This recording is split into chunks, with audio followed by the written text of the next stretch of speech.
Bonjour, bienvenue à l'élevage d'Ulm. Je suis ravi de vous retrouver pour un nouvel épisode. Cette semaine, on va parler tonte de nos chevaux et comment est-ce qu'on s'occupe de tondre les chevaux à l'élevage d'Ulm. Comme d'habitude, avant de commencer, cliquez sur le bouton pour s'abonner, cliquez sur la petite cloche pour avoir les notifications, laissez-nous un petit pouce en l'air, ça fait toujours plaisir. Et sans plus attendre, voici l'épisode 6 de la saison 2019 de Welcome on Board. Hold up.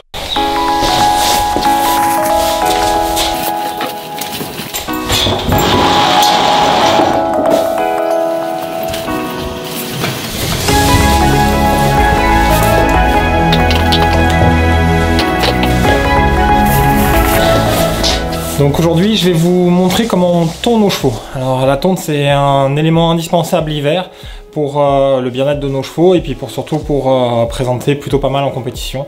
Alors pour tondre c'est tout bête, on a une tondeuse tout bêtement. Alors la nôtre, l'avantage c'est qu'elle est sans fil, donc ça c'est vraiment pratique. Il faut juste penser à mettre un coup d'huile. Et de l'huile. Je suis désolé, il fallait que je la fasse. Donc on met un peu d'huile sur les lames en fait tout bêtement et comme ça glisse. Mets de l'huile petite comme dans la ville, faut que ça glisse. Ouais, je suis désolé, il fallait que je la refasse. Avant de tondre, le premier truc très important c'est de brosser le cheval.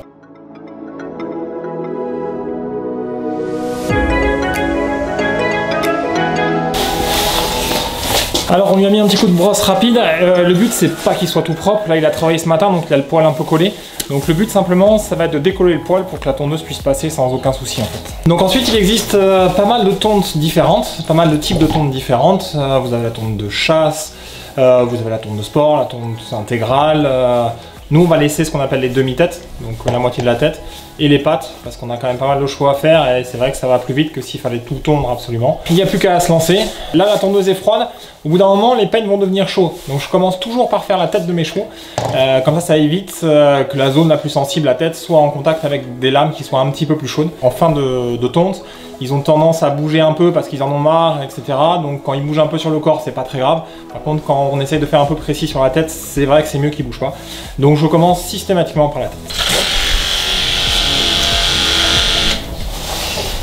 Petit conseil, vous voyez, on approche une fois la tondeuse. Bon après ça c'est un vieux cheval, il a l'habitude de le faire, etc. Mais surtout pour les jeunes chevaux, on habitue d'abord au bruit de la tondeuse avant de vraiment se lancer dans la tonte à proprement parler.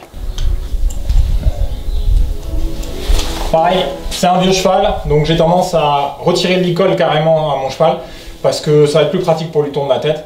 Et c'est vrai que lui, normalement, il bouge pas trop, donc on peut faire comme ça sans trop de difficultés.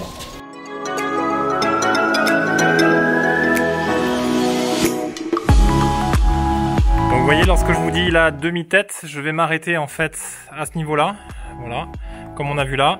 Et en fait ça va me permettre d'avoir une jolie tête et sans avoir à faire vraiment tout le devant. Et les oreilles on va lui laisser aussi comme ça. Et donc on fait la même chose de l'autre côté. En commençant dès le début par la tête, c'est vrai que vous voyez il est calme encore, il est plutôt tranquille. Et vous voyez donc toujours on s'arrête à ce niveau-là avec la tondeuse. Voilà. Parfait. Toujours bien penser à parler à son cheval, ça aide toujours. Ça permet d'être tranquille, de le rassurer. Que ce soit monté ou à pied, pas hésiter à parler à son cheval. Oui, ma puce, oh là là là là. C'est très peur ça. Et voilà, une fois qu'on a fait à peu près la tête, bon ça prend quelques minutes, hein, on peut remettre le licol et puis on va attaquer le corps quoi. Alors ensuite on va faire le corps en entier. Bon rescapé il fait 1m85 et même si moi je fais 1m92, j'ai toujours besoin d'une marche pour aller jusqu'au dos. Vous verrez c'est quand même super pratique. Quand il fait froid, moi ce que je vous conseille, ce que je fais c'est que je pars de l'encolure en fait. Des deux côtés de l'encolure à la fois, je descends et ça évite d'avoir tout un côté fait et après faire l'autre côté et du coup que le cheval prenne un peu froid si jamais vous avez des températures qui sont pas très chaudes. Toujours bien faire attention à la crinière, c'est le moment un peu critique, si ça bouge c'est là où vous allez avoir des trous dans la crinière. Donc voilà, il faut faire attention et puis bien connaître son cheval. Pour ce que je peux vous conseiller, c'est toujours mettre la main sur le cheval, comme ça quand ça va bouger vous allez le sentir et vous allez pouvoir de suite écarter la tondeuse. Voilà, c'est la partie un peu délicate. Il faut réussir à faire un trait bien droit à cet endroit-là. Voilà, plus vous allez faire doucement sur la crinière, plus vos pions après pour les compétitions seront les plus jolis possibles. Donc faites bien attention à la crinière. Attention aux épis aussi, toujours bien se mettre à rebrousse-poil. Donc quand vous avez un épi, pensez à changer la tourneuse de sens. Alors ici on a ce qu'on appelle un épi, donc vous voyez c'est les poils qui partent un peu dans tous les sens, donc ça permet de reconnaître bien le cheval. Sur ces papiers vous verrez qu'il y a écrit épi à cet endroit là, donc ça permet d'être sûr que ce soit le bon cheval en plus de la puce d'identification. Mais l'inconvénient c'est qu'il y a des poils un peu dans tous les sens, donc il va falloir à chaque fois trouver le sens pour trouver bien un rebrousse-poil. Donc là, voilà, on le fait dans ce sens là, pareil on essaye de faire bien droit la crinière au départ. Une fois qu'on a retiré la crinière, vous voyez, hop, là ils sont dans l'autre sens. Donc il faut penser à le faire vraiment dans bien tous les sens pour que l'épi soit bien net, bien propre. Il faut toujours privilégier des grands mouvements. Donc essayez voilà, de partir d'assez loin, par exemple d'ici de l'épaule, vous voyez. Et on essaye de faire le plus possible, toujours à rebrousse-poil. Et c'est comme ça en fait qu'on va faire le moins de marques possible sur le cheval. Alors pour les membres il y a beaucoup de solutions. Moi celle que j'utilise en fait c'est de prendre une ligne ici, là vous voyez il y a un muscle, c'est assez facile à repérer, et ensuite de descendre ici hop jusqu'au coude. Donc c'est vraiment voilà par cette ligne là que je me repère pour pouvoir laisser les pattes non tondues en fait, vous voyez. Donc là ça fait à peu près une ligne, on va à peu près du coude, peut-être un tout petit peu plus bas que le coude, hop on va remonter jusqu'à ici, on a une pointe et on redescend devant. Et donc vous voyez, une fois réalisé, voilà, on peut mieux se rendre compte de ce que ça donne. Et on voit bien la limite de la patte. C'est vrai que moi je trouve que ça fait assez joli et ben ça évite de perdre pas mal de temps sur les pattes, parce que c'est vrai que les pattes c'est quand même assez long à faire. Donc voilà, on a fini l'encolure du côté gauche. Du côté gauche, c'est ça. Et donc maintenant je vais retourner le cheval pour faire la même chose mais du côté droit. De ce côté-là, on a la crinière, donc il va falloir être encore plus précis et encore plus attentif. Toujours, mon escabeau, il est toujours aussi grand. Donc en fait, ce que je vais faire là, c'est que je vais mettre la crinière de l'autre côté, voilà, et je vais bien la tenir pour essayer de ne pas couper la crinière justement, donc toujours bien tenir la crinière.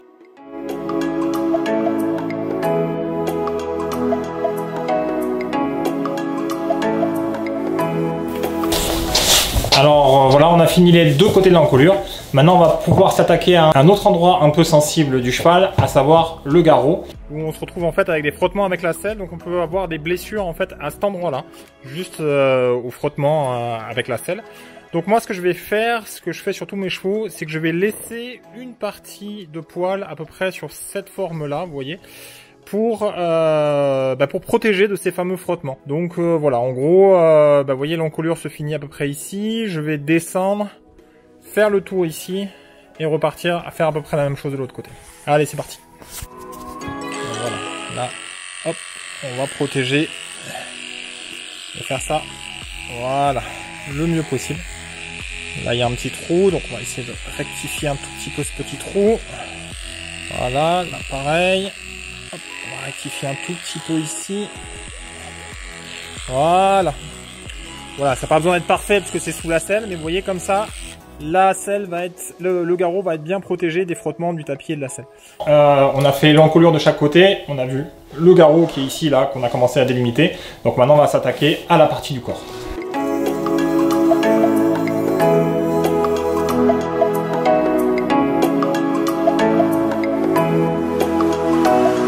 Alors là on va arriver dans la partie la plus sensible du cheval, on est au niveau des grassets et un petit peu toute cette zone autour, donc ça bouge pas mal. Voilà, moi je vous conseille de prendre votre temps, d'y aller tranquillement, de bien lui parler. En général ça passe, voilà, il faut être précis, plus vous mettez la main sur le cheval, plus c'est facile de sentir les mouvements du cheval, donc voilà, des petits trucs comme ça. Si vous avez d'autres trucs, si vous avez des façons de faire qui sont un peu différentes de la mienne, n'hésitez pas, vous le laissez, vous l'écrivez dans les commentaires. Je lis tous les commentaires et c'est toujours intéressant d'échanger et de pouvoir voir un peu quelles sont Vos techniques, vous, pour tondre, et quand vous avez un cheval comme ça qui peut bouger un peu au niveau des grasset, qu'est-ce que vous utilisez? Est-ce que vous avez des petits trucs, des petites choses pour vous faciliter la vie et faciliter la vie du cheval, quoi.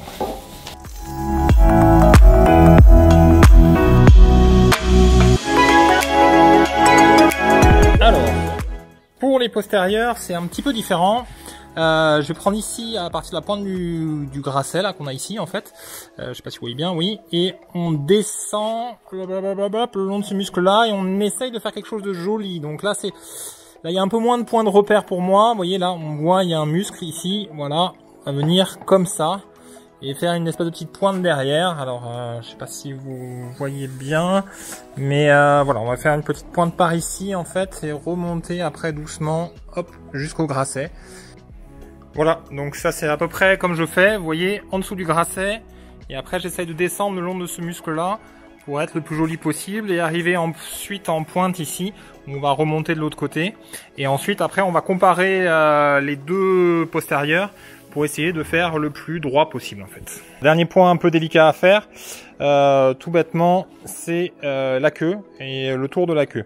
Donc en fait, pour faire joli, bon, si on faisait un trait droit là, c'est vrai que ça serait très moche, ça ferait une coupe un peu à la Mireille Mathieu. Donc par convention, en fait, ce qu'on fait, c'est qu'on fait une pointe ici qui va remonter légèrement. Et donc là, il va falloir faire bien symétrique. Donc c'est pour ça que j'ai pris un peu de hauteur. Il faut réussir à faire une symétrie avec la colonne vertébrale du cheval. Et donc voilà ce que ça donne à peu près. Vous voyez, on essaye de faire une pointe. Bon, là il bouge forcément. Là on avait une petite blessure, donc ça m'a donné un peu le repère, mais voilà, pas besoin d'aller beaucoup plus haut que ça. Et on est bien dans l'axe de la colonne vertébrale. Et là maintenant on va pouvoir s'attaquer au côté gauche de mon rescapé. Donc même principe que tout à l'heure, on va faire le garrot. Donc pour ça toujours prendre de la hauteur. Et comme ça, on va pouvoir faire une belle symétrie par rapport à ce qu'on a fait de l'autre côté. Vous voyez, comme je vous disais, on arrive à les 3/4 du cheval qui est fait maintenant. Et il commence à bouger un peu, à voilà, être un peu moins patient. Donc c'est pour ça que c'est important de commencer par la tête plutôt que de finir par la tête. Parce que vous avez vu, c'est un peu précis, un peu délicat. Si c'est au moment où il commence à en avoir marre et à bouger dans tous les sens, c'est pas le moment idéal pour faire la tête en fait. Alors, autre petite technique, petit conseil, petite astuce. Si vous avez un peu des problèmes comme j'ai là en ce moment au niveau de la sangle, une des solutions, ça consiste à lui prendre la patte et à lui tirer un petit peu la patte vers l'avant. C'est vrai que ça permet de dégager, de tendre un peu la peau et c'est plus facile, vous allez voir, pour tondre. Vous voyez, donc tout bêtement, on met le membre vers l'avant et à ce moment-là, on a un meilleur accès à cette zone-là.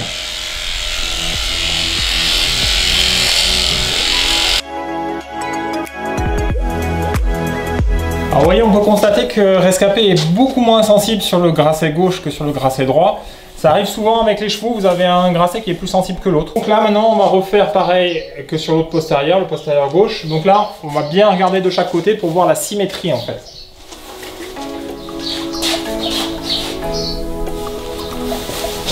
Donc voilà, pas hésiter à prendre son temps, à retourner voir ce que vous avez fait de l'autre côté pour être sûr que ça soit exactement la même chose des deux côtés en fait. Donc là on voit le grasset.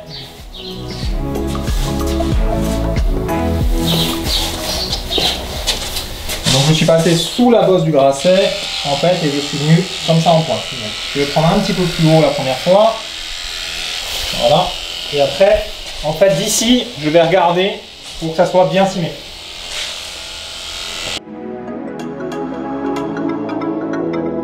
Allez voilà. On l'a assez embêté comme ça, maintenant il va aller dehors.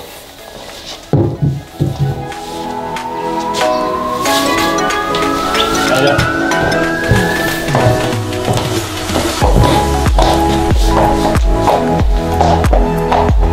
On a tondu Rescapé, ça a pris 1h15, 1h20 à peu près de tondre et encore on lui a laissé les pattes et la moitié de la tête. Il faut compter vraiment si on veut le tondre en entier et faire bien les finitions, pratiquement 2 heures quoi, pour un cheval de ce gabarit là. On a fini, c'est très simple, on vient enlever le peigne Et on vient en fait brosser tous les poils hop, qui sont accumulés dans la tondeuse. Il faut bien brosser, il faut bien prendre le temps de bien tout brosser. Voilà, on peut mettre un petit coup de souffleur aussi si vous avez, c'est vrai que c'est pas mal. Et pareil, jamais oublier les peignes, bien brosser les peignes. Si vous voulez qu'ils durent longtemps, en fait, il faut vraiment prendre le temps de bien brosser, bien essayer d'enlever au maximum tous les petits poils qu'il y a sur le peigne. Et comme ça, ils vont vous durer le plus longtemps possible. Et voilà. Et donc là, il suffit de stocker ça dans un endroit sec et aéré. Il n'y a pas de souci, moi je le garde dans la maison, comme ça, il n'y a pas de problème. Merci de nous avoir suivis, j'espère que l'épisode vous a plu, que vous avez pu découvrir un peu mes techniques pour tondre nos chevaux. Laissez-nous un commentaire si vous voulez interagir avec nous. Si vous voulez nous soutenir, comme d'habitude, vous cliquez là. Si vous voulez revoir l'épisode précédent, vous cliquez là. Et je vous donne rendez-vous très vite dans un nouvel épisode de Welcome on Board.